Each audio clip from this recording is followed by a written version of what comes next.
Untitled Films. Hey, what's going on, guys? Welcome back. So I got the nodes set up for an Evee shadow catcher. I'm gonna go ahead and start up a new scene. File, new, general. So I'm gonna go ahead and keep the cube, but I am gonna delete the camera and the light, just so it's out of the way for now. I'm gonna press 1 on the number pad so I can go to front view, and then I'll press the transform, and at the same time I'm gonna press control and move this up the z-axis, and you can see right there it's flat right on the floor. So at this point we can go ahead and add a plane. I'm gonna scale that up just to a random number, so I have it just like that, and we'll go ahead and go into rendered view and make sure you're in Evee, not cycles. This is for an Evee shadow catcher, not cycles. So we got that. We will go ahead and add our light. Shift A and go down to light, and then sun. You can see it kind of lights up the scene. We're just going to move it straight up, no specific location for it, and we're just going to rotate it on the y-axis. That way we can get a little shadow going there. And then we want to click on the plane, go down here to the materials. We're going to go ahead and just press new, and go all the way down to blend mode, and we want alpha blend. I'll show you what that does here in a second. So at this point we got our light set up, plane, and our object. We got the shadow going, so we're just going to come over here and click in the corner, and then we'll add an extra menu. We're going to click on this icon, and we're going to go to shader editor, and we're going to go ahead and delete the principled BSDF just like that, and it'll turn black. So now this is where we're going to go ahead and add all the nodes. So I'm just going to move this over some. We won't need that right now, so I'm just going to press shift A, go to shader, and then we want diffuse.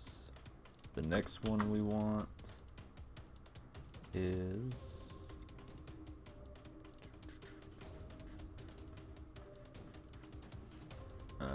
converter shader to RGB.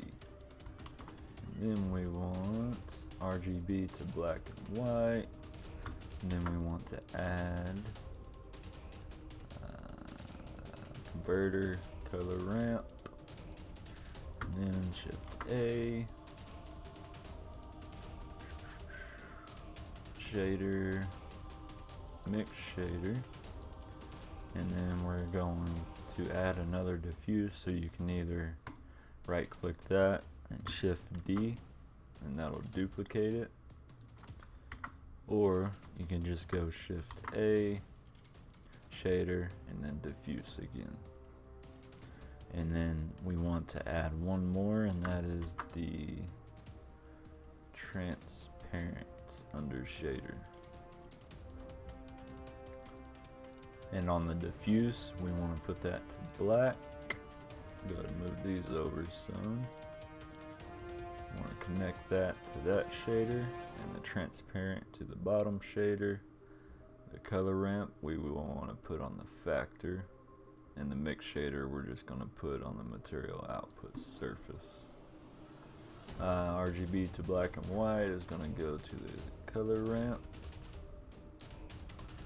Shader to RGB is going to go to RGB to black and white, and diffuse VSDF is going to go to shader RGB. Okay, now we got it all set up, everything looks good. So we come over here, we can kind of see a shadow there, but it's not completely there. So let's go ahead and rotate this just a little bit more, that way the shadow's not real long. Alright, so we got that. Now the problem here is the light isn't high enough, the strength of it. So we will go ahead and try 10. And now we can see the shadow with it. And if we move this cube around, we can see the shadow also moves with it. So this shadow catcher works really well. It's easy to put together. Now when you do different scenes, say we put an HDR map in, environment texture, open. I got all mine in a specific folder. Let's see, like this one for instance. You can see, all right, you can see the shadows there. Let's move this light over, about right there. Now, if you go back in the plane, you can't see the plane because it's supposed to be a shadow catcher. But if you go ahead and right click and you go right here to your color ramp, you can change the shadiness of it. So right there, you can make it more transparent with the ground. And this one will make it to where it just kind of disappears. You can make it to where it's barely showing up. It could be like a really lit up scene that doesn't need much shadow. So this works really well with the color ramp, getting the shadow where you need it. Don't forget to like and subscribe. Talk to you guys later.